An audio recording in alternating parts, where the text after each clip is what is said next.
by taking an interest in each other's lives and asking questions that go deeper than how was your day, we start building rapport, we start building connection. And that's really how friendships are formed, is that you share experiences with each other, you have deeper conversations, you disagree about things and you figure out how to resolve those disagreements, you share conversations together, you learn things together. This is how, again, getting back to social health, this is how you build your social health. You have conversations, you have get-togethers, and by having those conversations and sharing those messages and asking each other really meaningful questions, we can then record some of the stories that come out of those. And then the side effect of that is we've got all this wonderful story content, and we can use that in any number of ways. But the most interesting bit is that we're encouraging people to have those better conversations. And that is good for everyone. There's a whole bunch of studies that support the importance of just having good, deep conversations with each other.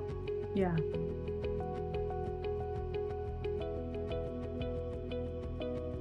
Hi everyone, today you'll hear an interview that I had with Jeremy Horne, who is the CEO and founder of Winie, which is a storytelling app that helps family capture memories and strengthen emotional bonds through guided video calls and chats. What I loved about Winie is that it helps families create a strong family narrative.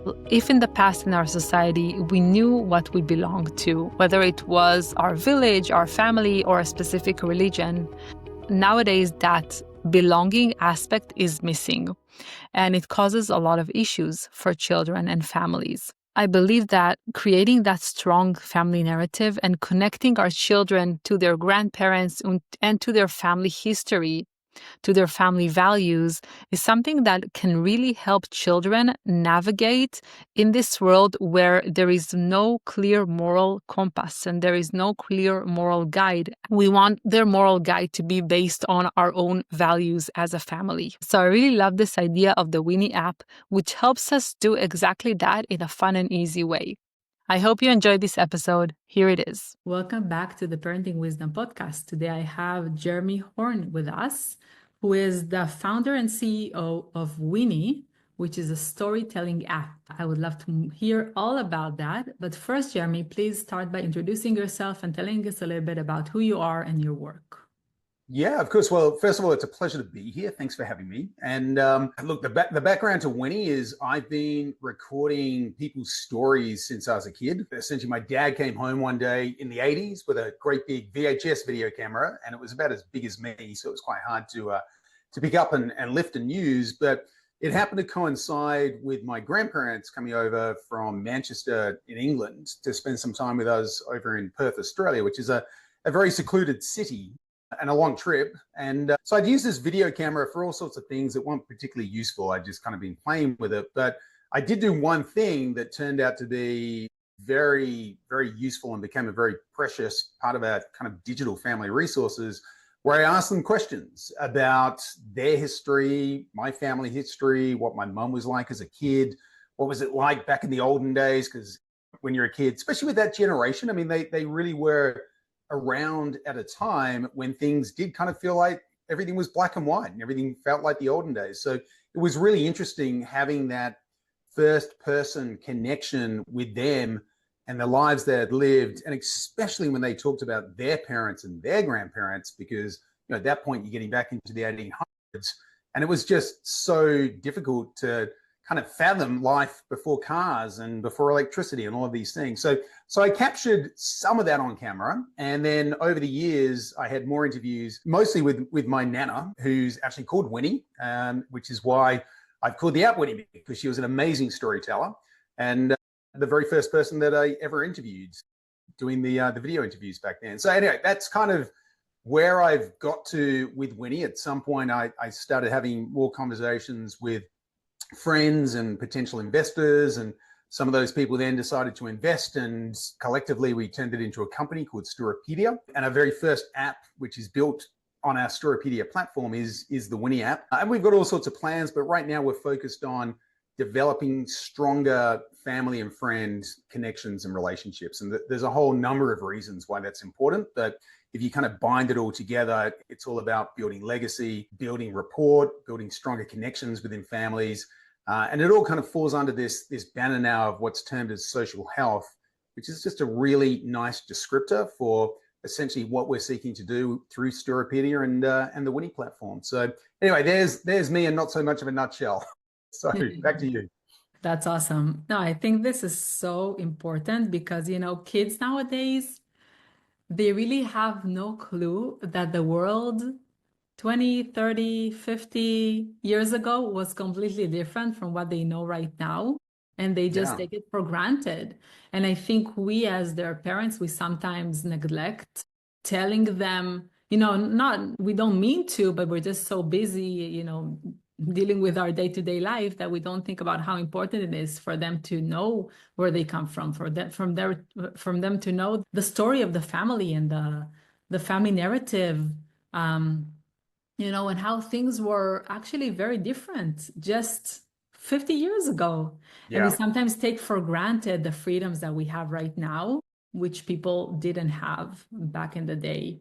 So I think that it's so important, not only for your family narrative, which is important in and of itself, just for your sense of belonging and taking pride in your family, but it's also the fact that we can't take for granted all the freedoms that we have today and that we live in a pretty peaceful world. I'm from Israel, and in Israel right now is far, far from being peaceful. And children for sure are being reminded there that they can take peace and just quiet life, without question. But mostly in America and other Western countries in the world, people forget that, we didn't always live this peaceful life. So it's so important to teach them that history also. So it's also the family narrative, but it's also just the history in general. I completely agree. And I do think the history part of it is so important because, to your point, we need to understand that things are the way they are because people have gone to great lengths to create peace and to create things to be the way they are. And when we start to rest on our laurels and just expect things to stay the same, that's when things tend not to stay the same. And that's when issues start to creep in. So I think we are seeing some of that now in this day and age. I was very fortunate to grow up at one of the most peaceful periods of humankind. Kids born in the 70s and 80s who have got through to my age, there's, for the most part, depending on where you were in the world, but certainly for me in Australia and a lot of my family and friends being between England, America, New Zealand, and Australia, we really did not see much in terms of war and conflict and so on. It was always something that was happening elsewhere in the world. And that was, I think it's been a great time to be alive. And I think by knowing that history, we all need to work harder at making sure things continue that way.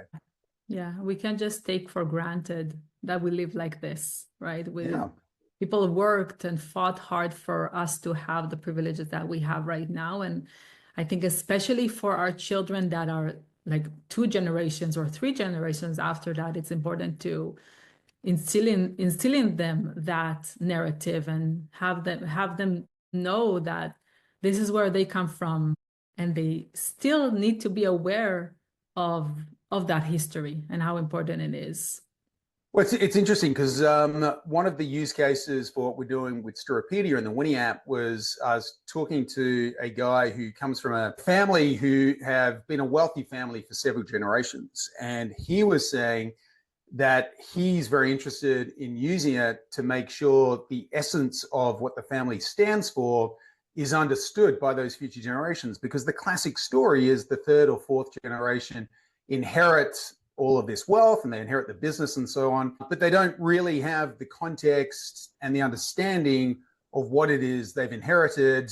And more often than not, these kind of family dynasties start to erode. And certainly it's quite common with companies that have been handed down through the generations. At some point, it gets handed to someone who doesn't necessarily have the same desire and so on. But his thesis is that if there's a really close understanding with the family founder who set things up and created this generational wealth that they now have, there's a much stronger connection through those generations. And as these new generations are born, they just have more connection and more context as to why are they here, how did they get here, and how can they continue to sort of keep that moving forward. So, and that's within the context of a family. But I think, what you're talking about there is exactly the same within the context of a country and really just the world.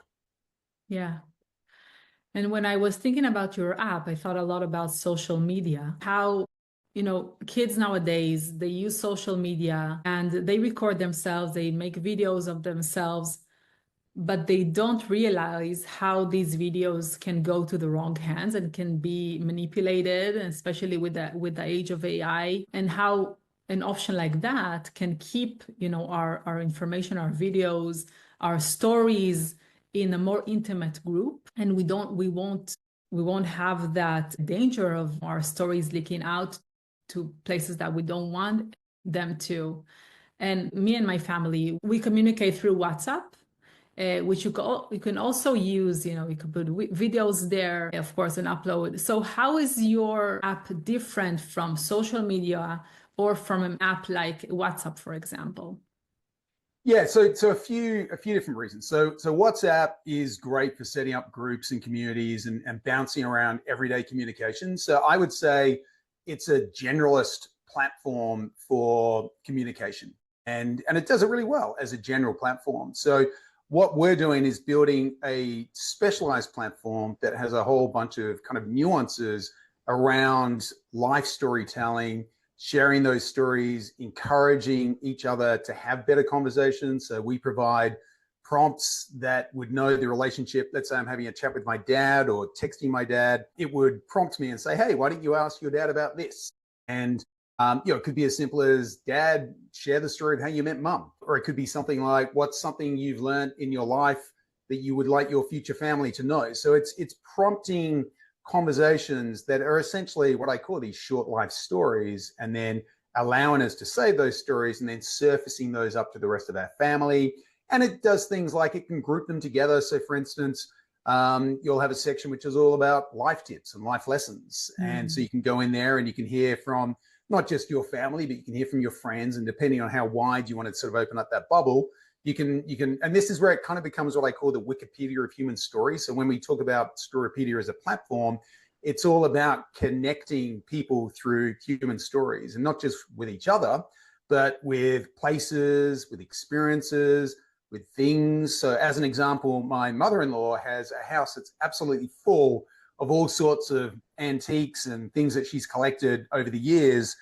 They've got meaning to her because she knows the story of where she got them from and who she inherited them from and so on. But for my wife and her brothers, at some point when they inherit these things, they really won't have the same meaning. And there's a very high chance that they'll just be given away because people don't necessarily have space for these things. However, what she's doing is she's recording the story of some of these antiques and explaining that whatever the strange looking teapot was given to her by her grandpa, and the story around that and why it was important to her grandma, and the different people in the family who'd sat around and drank using these teacups. And once you know these things, suddenly they become important. Suddenly they have so much more value than just a tea set that sits on the mantelpiece and you don't have the context. So this is where kind of the nuances of sharing stories and doing it within a dedicated platform that can kind of bring all of these different use cases to life.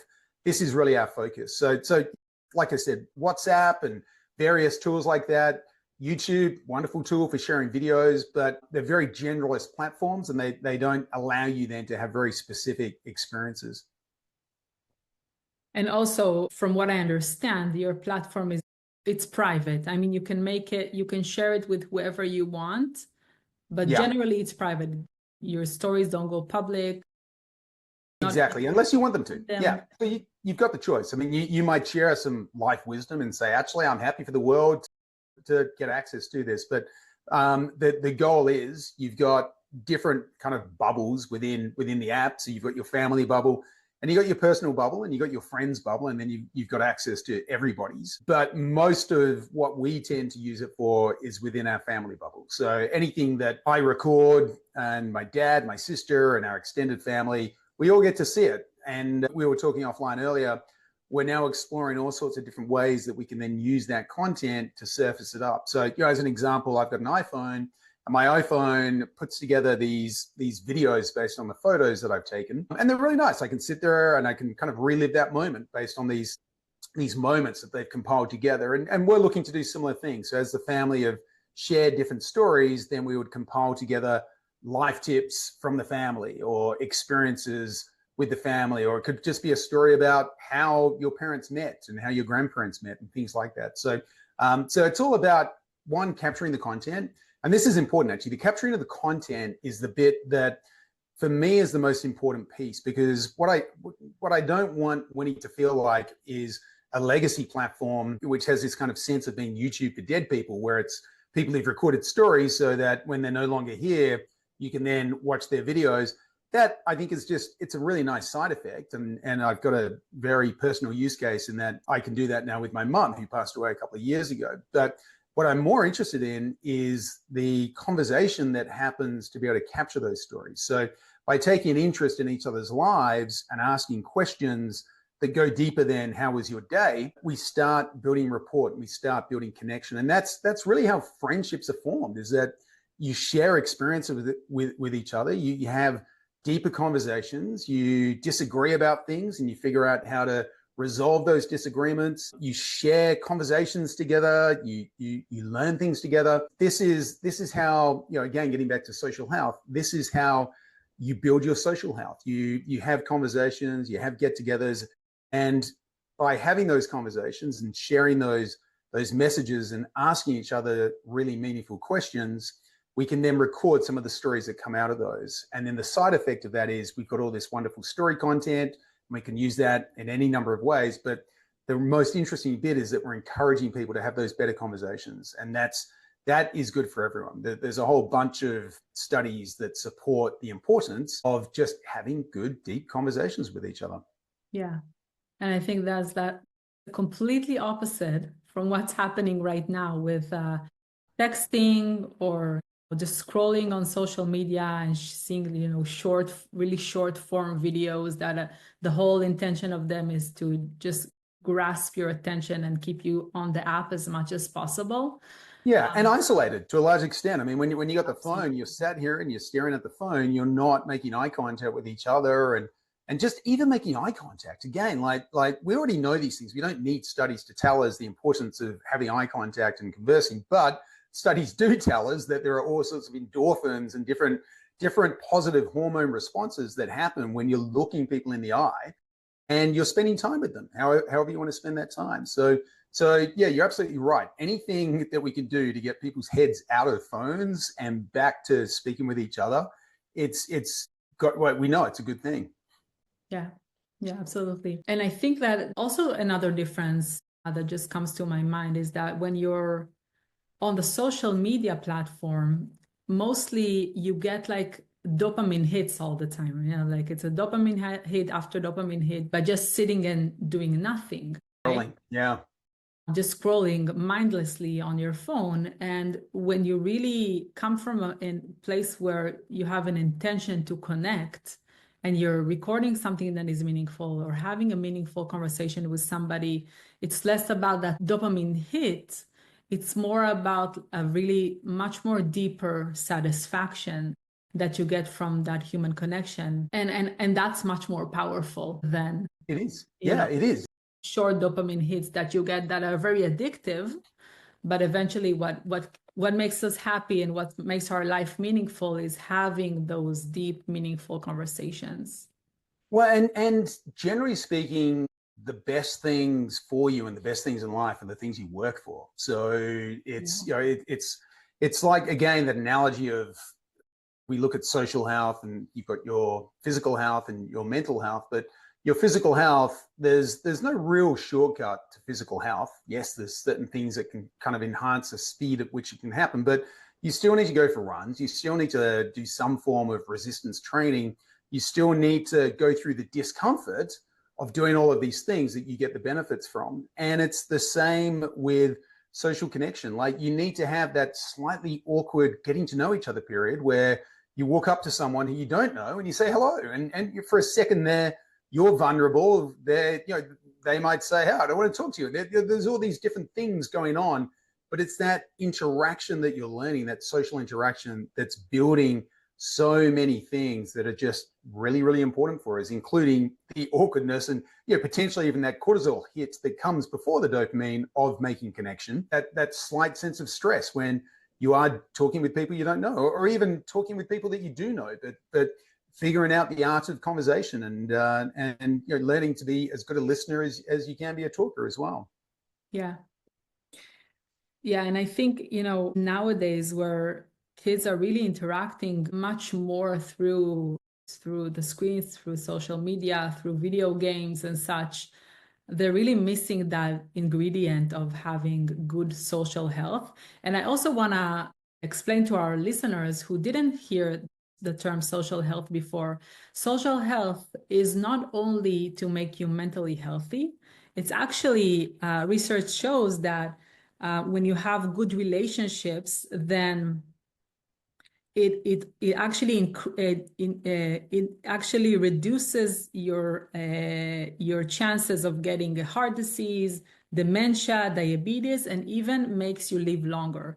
So social health is not only about being mentally healthy, which I think most of us understand, but it actually makes us more healthy as people. And that it's like, as parents, I think we are very worried, and we think a lot about our kids' mental health and our kids' physical health. And I know that many parents are concerned about the social health aspect as well.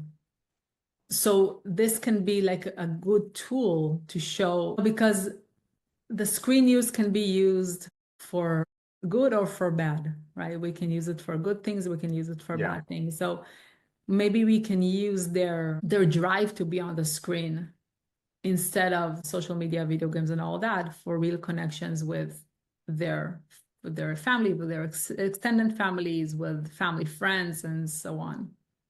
Well, we're actually looking at, so I used the example the other day of my 7-year-old son speaking with my 81-year-old dad, who's in great shape mentally and physically. And when they hop on the phone together, my son doesn't really know what to say. He'll say, "Hi, Granddad." And my granddad, who's a great conversation, my dad, his granddad, who's a great conversationalist, is very good at having conversations. But the reality is there's a huge generational disconnect between the ages. So one of the things that the Winie app's doing is just suggesting different prompts to ask each other to just try and help that conversation flow a bit more easily. So it works surprisingly well. I mean, my son just really enjoys reading the questions because he quite enjoys, he's still learning to read really well. So he quite enjoys knowing what the question is on the screen and then asking it for my granddad. And it's questions that he just would not think to ask. And, it's quite fun for my dad. And then likewise, asking questions that just make sense to ask a 7-year-old that aren't single answers. So, it's not just, are you having fun at school? Yes or no. It's questions that just allow him to go a bit deeper than that. So, and up on the shelf, let me just grab these here. So we've got these Winie conversation cards. So you may or may not be able to see them, but so the conversation cards allow you to scan them within the app.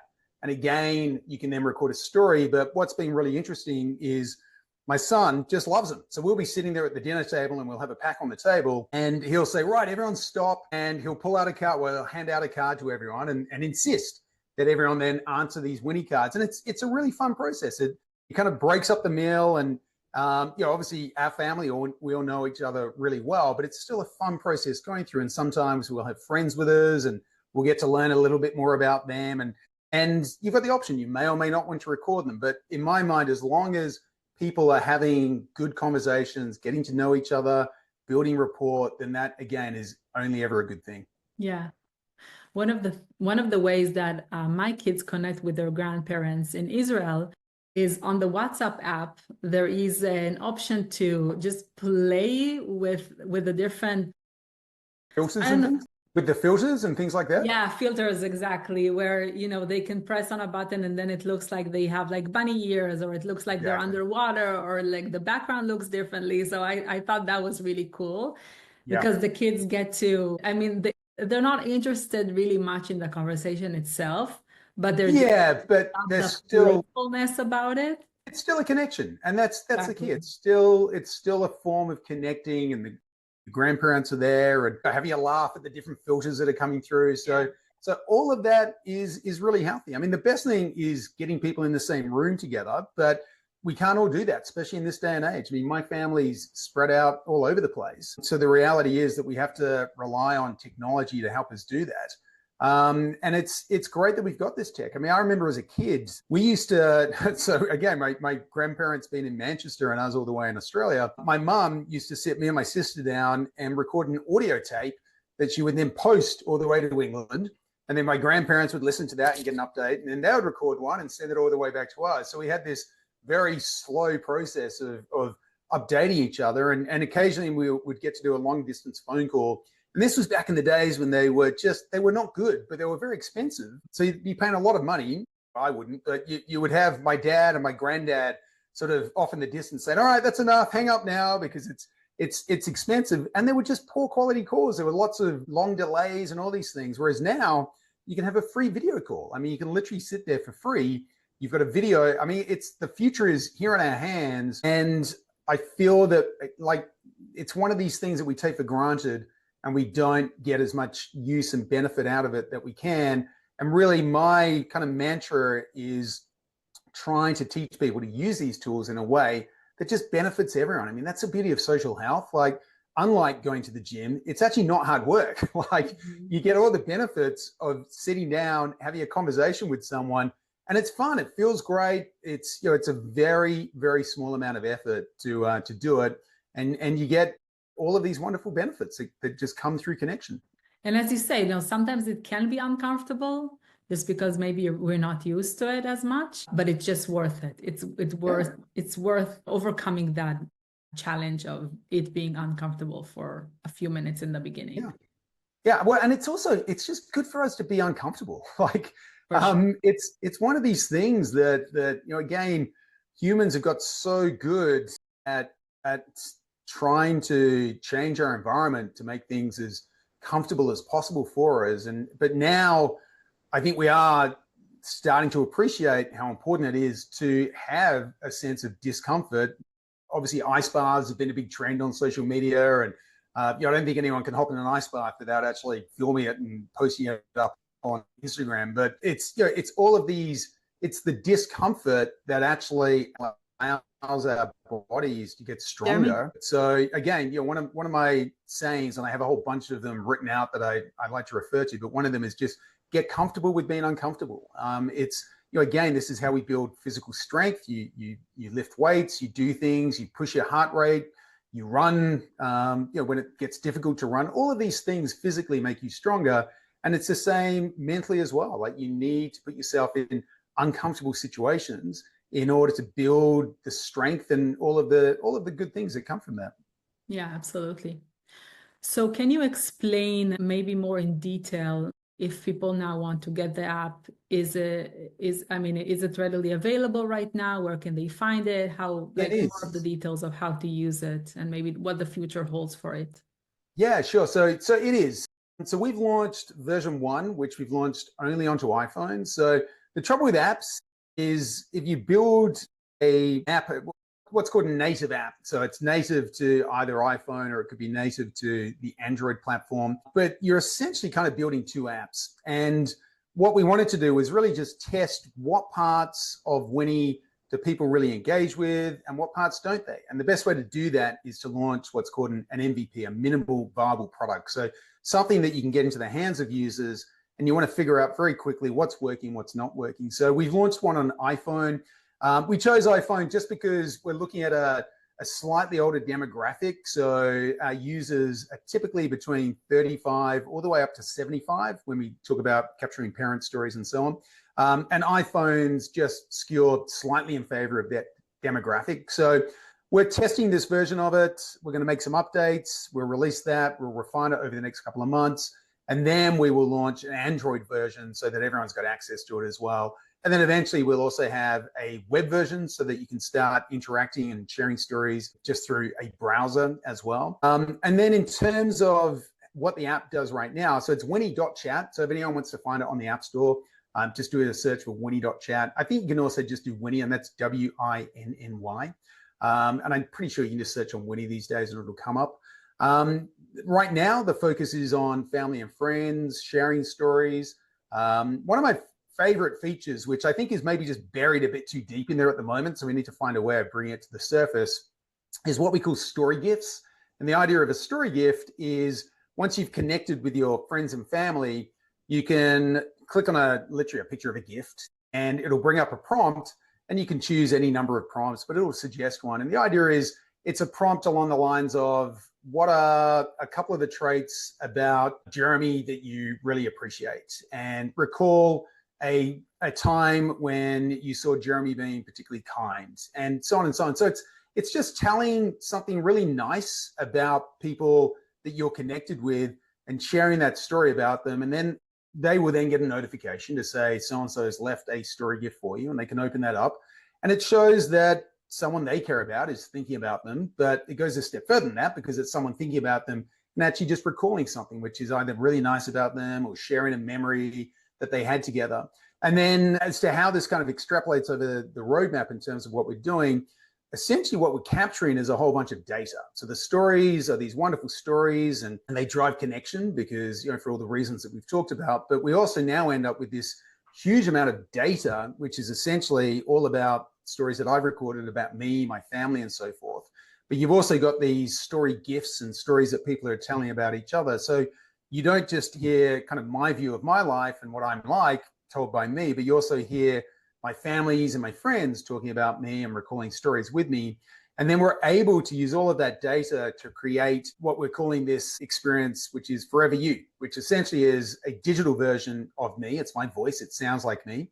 Eventually, it'll be a video version of me. So we could be having a conversation like we are now, but it would be a digital avatar of me. So it's not actually me. But the idea, it's based on all of the content and the stories that I've shared. So we've actually got a version of this that we've created with all of the stories that my mum recorded over the years. So my mum had Alzheimer's for about 6 years, and then she passed away almost 2 years ago.